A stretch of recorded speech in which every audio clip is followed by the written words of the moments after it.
You went carnivore. You cut the sugar. You cut the seed oils. You did the hard part. And for a while, you felt amazing. Then one day, your digestive system woke up and chose violence, loose stools, urgency, nausea after fatty meals, and greasy stools that make you question every life decision you've ever made, right there in your bathroom. And here's the part that messes with your head. You're thinking, wait, this is supposed to be the clean way of eating. Why does a ribeye feel like a prank? If that's you, let me say this clearly. Most of the time, this is not your body rejecting meat. This is your body revealing a bottleneck. And the bottleneck usually isn't the fat. It's what's supposed to handle the fat. Now, if you stay with me for a few minutes, I'm going to show you why this happens, why it's incredibly common in carnivore and keto transitions, how it can even connect to cholesterol handling and artery health. And then I'll tell you about a hidden lever that a lot of physiology-focused people are whispering about right now. It's not trendy, it's not sexy, but it can be the difference between enjoying fat and sprinting to the bathroom like you're training for the Olympics. Before we jump in,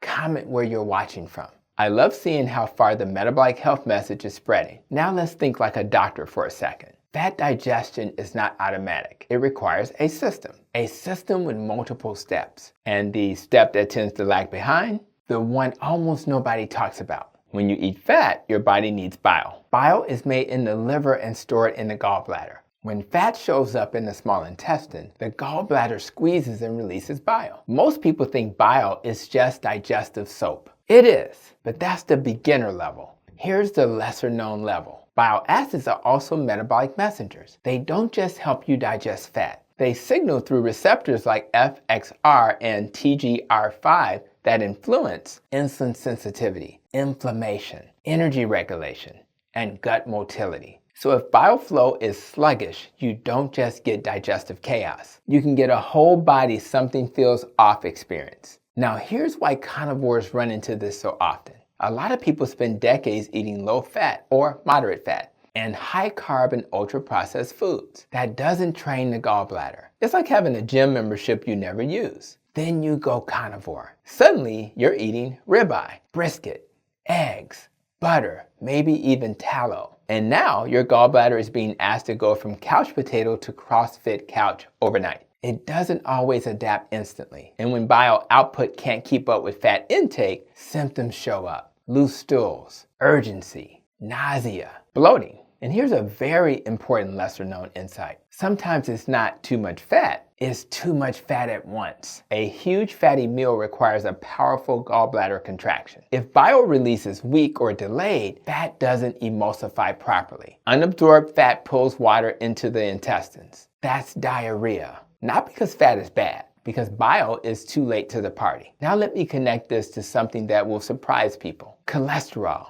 and arteries. Because bile isn't just digestion. Bile is one of the major ways cholesterol leaves the body. That's a huge deal. Your liver packages cholesterol into bile. Bile enters the gut. Some is reabsorbed. Some is excreted, meaning bile flow is part of the body's cholesterol exit lane. So when bile flow is sluggish, your cholesterol exit lane can be less efficient. And in a metabolic environment that already has insulin resistance, inflammation, oxidative stress, that inefficiency matters. This is why I tell people, stop obsessing over one lab number.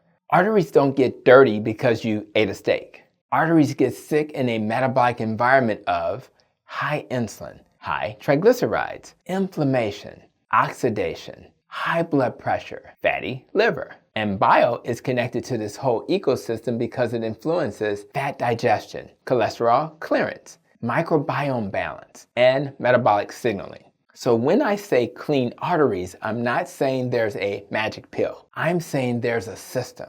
And one part of that system is bile flow. Now, here's the moment you've been waiting for. There's a compound that's been used in research settings for liver and bile issues that some people in the metabolic science world are now talking about as a hidden lever for fat digestion. It's not a stimulant. It's not a fat burner. It's not even a vitamin. It's something your body already works with every day, just in much smaller amounts. And it has a name that sounds like a Star Wars droid. Ready? TUDCA. TCDCA stands for tauroso-oxycholic acid. It's a bile acid conjugated with taurine, and it has been studied for supporting bile flow and protecting liver cells under stress. Now here's a deeper, lesser known insight. TUDCA has also been studied for reducing endoplasmic reticulum stress, or ER stress. That matters because ER stress is tied to insulin resistance, fatty liver, inflammation, and metabolic dysfunction. So in theory, this isn't just digestion support. It's potentially a lever in the metabolic stress pathway. That's one reason it intrigues scientists and physiology-focused creators. So I want to be very clear. This is not everyone needs TUDCA. This is some people have bottleneck, and this might be one tool. Now, let's talk about how to improve access to better bile flow, starting with the simplest options. Option 1, adjust the dose of fat. If you're struggling, don't start with the fattiest meal of your life. Instead, build up gradually. Think of fat like training weight. You don't start one day by deadlifting a refrigerator. Option 2, distribute fat across meals. Smaller fat loads more often can work better than one giant bolus. Option 3, use bile triggers. Bitter compounds can stimulate digestive secretions and bile release. And you can do this in carnivore adjacent ways if tolerated. A small amount of lemon juice before meals, a small amount of apple cider vinegar, some fermented foods like kimchi. You're basically giving the digestive system a heads up. Option 4, support bile conjugation. Bile acids often use taurine and glycine for conjugation. Some people do better with taurine-rich foods like seafood. Option 5, electrolytes and hydration. Low carb increases sodium and water loss. Under-salting and under-hydration can make everything sluggish, including bile movements and gut motility. Now, supplements. The two most common options people discuss are ox bile and the compound we just mentioned. Ox bile provides direct bile support. The other supports bile acid pathways and may have additional cellular stress effects. Common supplemental doses people discuss for the second option are often in the 250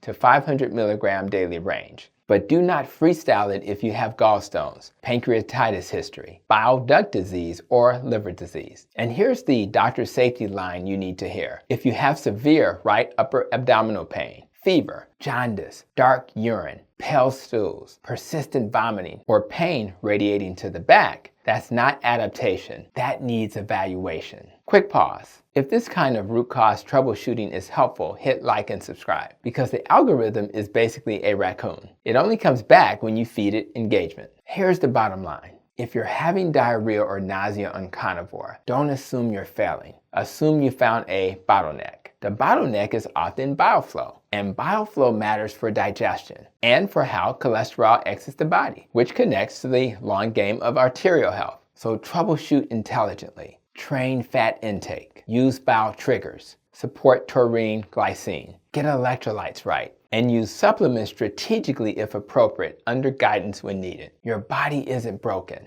It's adapting. And sometimes the difference between this diet ruined me and this diet saved me is simply giving one system time and support to catch up. Now tell me in the comments, have you ever had the carnivore diarrhea or nausea phase? What helped you most? And if you want more videos like this, check the playlist and description. I want to thank you for coming to this video, and I'll see you in the next one.